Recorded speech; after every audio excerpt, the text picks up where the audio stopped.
రాత్రి షాప్లో దొంగలు పడుతున్నా.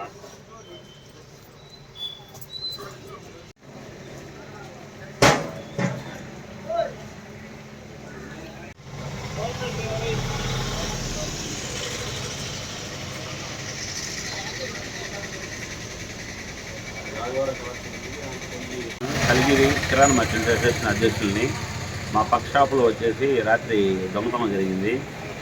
పోలీస్ స్టేషన్ కొత్తవేడి గరంలో జరిగింది. దీనికి పోలీస్ అధికారులు తగు న్యాయం చేస్తారని కోరుకుంటున్నాము. మాది వీరారెడ్డిపాలెం. నేను కలిగిరిలో ప్రొవిజన్ షాప్ నడుపుకుంటున్నాను. రోజు నేను గత 7-8 నెలల నుంచి ఇక్కడ ప్రొవిజన్ షాప్ నడుపుకుంటాను.